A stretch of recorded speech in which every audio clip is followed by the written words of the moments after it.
Hey guys, how's it going? It's your boy M.K.S here, back at you with part 2 of my dreams for the bricks. Sorry, just trying to sit comfortably.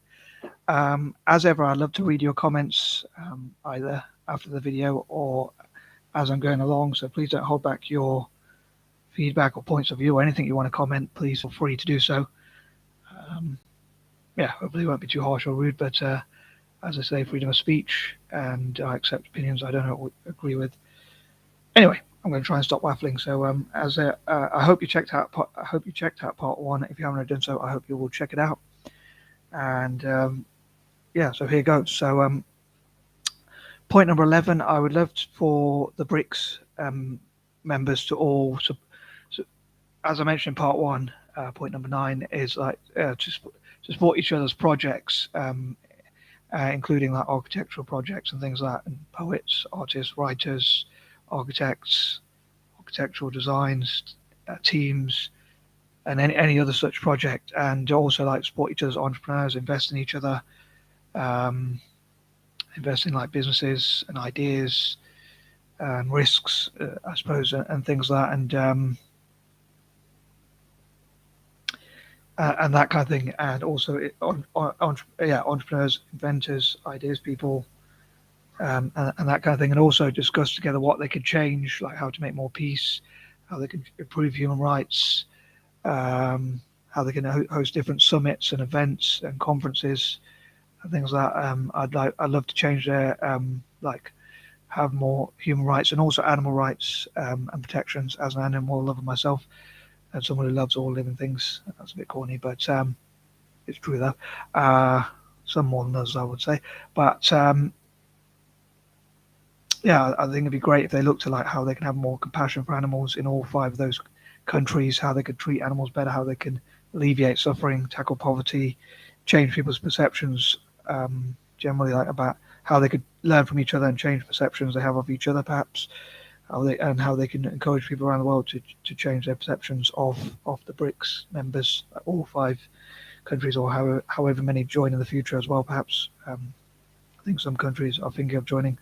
But even if they don't join, maybe they can network together and things like that. And also changing awareness of disability, like mental health, mental, physical, and learning disabilities, mental health, physical health, and that kind of thing, and improve those sorts of things, and have sympathy and compassion and empathy for each other.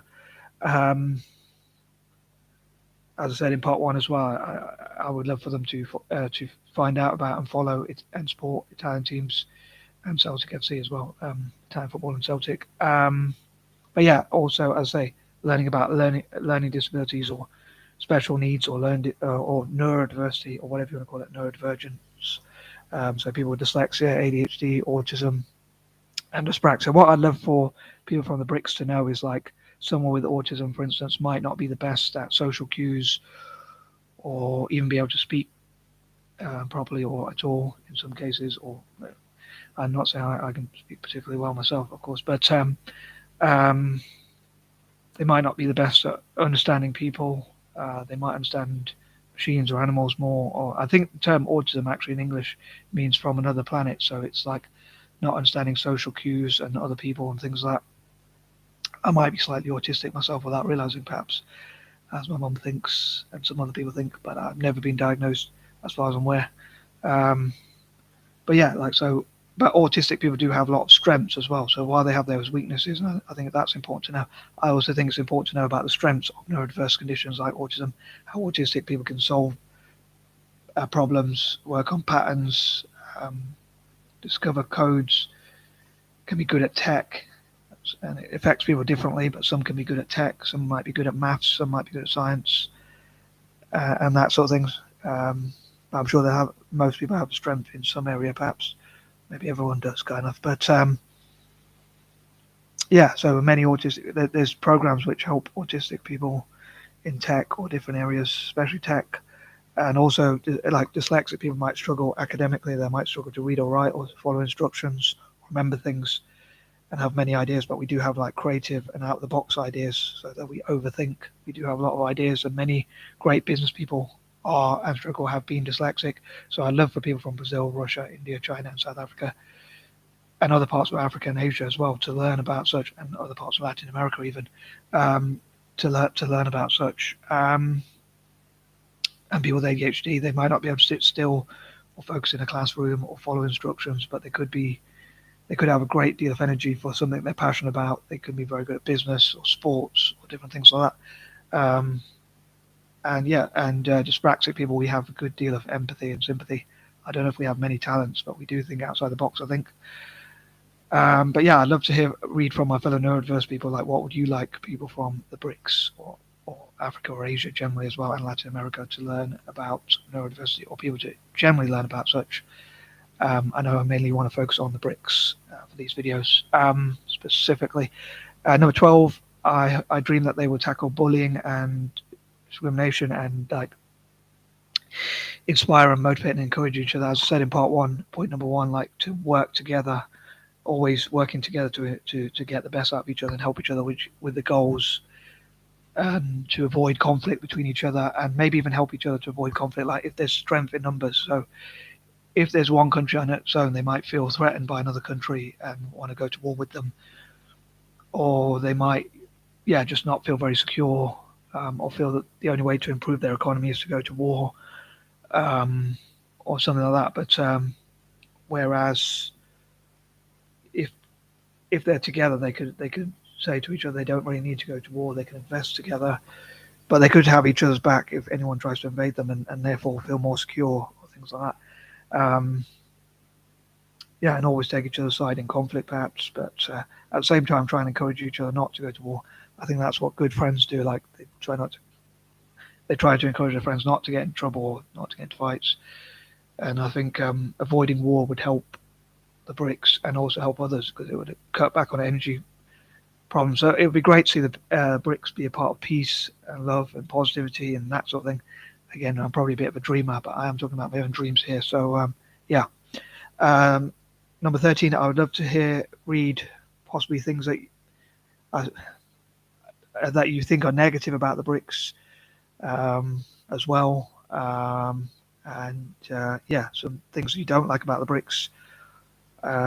Yeah, and perhaps your concerns about the BRICS and whether they can actually fight for peace, and maybe even conspiracy theories that people might have about the BRICS. Number 14, by hearing those negatives and problems, it's easier to perhaps find a solution. Like some people say, if you go to Alcoholics Anonymous, you have to say that you have a problem so that you know you can solve that problem if you know it's there, if you know what I mean. So I think that goes with any sort of problem or issue. But it'd be great if the BRICS work together to solve problems like climate change, global warming, whatever, poverty, crime, criminality, terrorism, violence, inflation, or any other problems facing the world, and natural disasters or anything like that. If they tackled those things and solved problems together through STEM, science, tech, engineering, and maths, and things like that, and also like helped African countries in those areas, especially, and again networked with other countries that are colonized or emerging markets or whatnot. Number 15, I think it'd be great if the BRICS were like,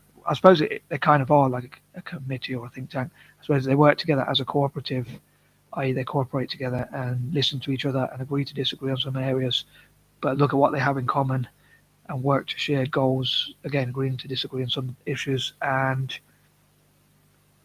yeah, helps each other with their goals, both for their country, for their nation, and also for their citizens. So yeah, India's goal, for instance, to become $1 trillion or multiple $1 trillion economy, and yeah, to tackle it, hopefully to tackle poverty, tackle intercommunal violence, to unite each other's countries, to unite together. Hopefully, all law-abiding citizens will be looked after in each of those countries.